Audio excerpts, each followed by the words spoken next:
let's put on your wise sage hat and ask you, what advice would you give to young people today in high school and college about life, about how to live a successful life in career or just in general that they can be proud of? Most young people, when they actually ask you that question, what they usually mean is, how can I be successful by usual standards? Yeah. I'm not very good at giving advice about that because that's not how I tried to live my life. So I would more flip it around and say, you live in a rich society, you will have a long life, you have many resources available to you. Whatever career you take, you'll have plenty of time to make progress on something else. Yes, it might be better if you find a way to combine your career and your interests in a way that gives you more time and energy, but there are often big compromises there as well. So if you have a passion about some topic or something that you think just is worth pursuing, you can just do it. You don't need other people's approval.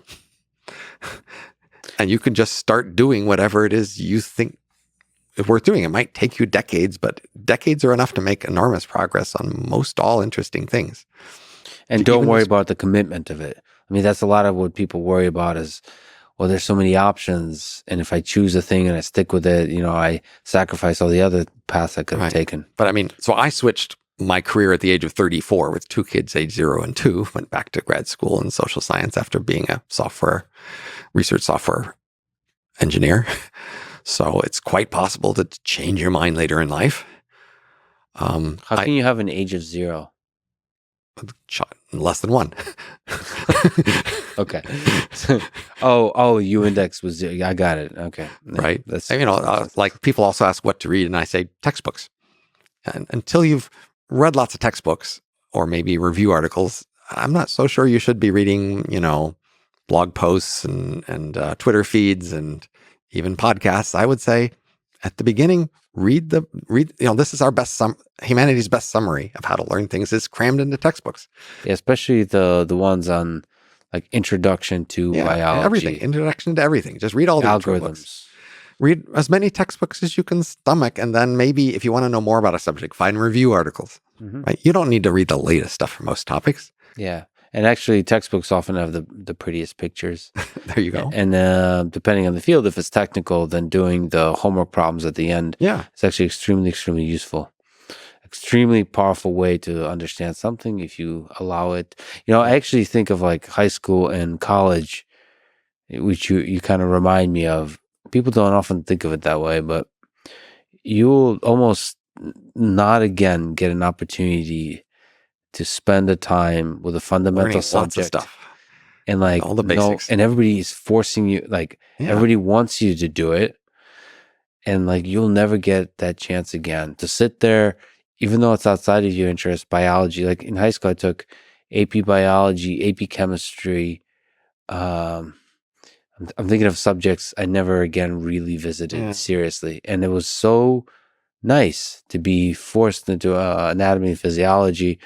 To be forced into that world, to stay with it, to look at the pretty pictures, to certain moments to actually, for a moment, enjoy the beauty of these, of like how a cell works and all those kinds of things. And somehow that stays, like the ripples of that fascination that stays with you, even if you never do even if you never utilize those learnings in your actual work. A common problem, at least of many young people I meet, is that they're like feeling idealistic and altruistic, but in a rush. Yes. So, the usual human tradition that goes back, hundreds of thousands of years is that people's productivity rises with time and maybe peaks around the age of 40 or 50. The age of 40, 50 is when you will be having the highest income. You'll have the most contacts. You will sort of be wise about how the world works. Expect to have your biggest impact then. Before then, you can have impacts, but you're also mainly building up your resources and abilities. That's the usual human trajectory. Expect that to be true of you too. Don't be in such a rush to like accomplish enormous things at the age of 18 or whatever. I mean, you might as well practice trying to do things, but that's mostly about learning how to do things by practicing. There's a lot of things you can't do unless you just keep trying them. And when all else fails, try to maximize the number of offspring, however way you can. That's certainly something I've neglected. And I would tell my younger version of myself, try to have more descendants. Yes, absolutely. It matters more than I realized at the time. Both in terms of making copies of yourself in mutated form and just the joy of raising them.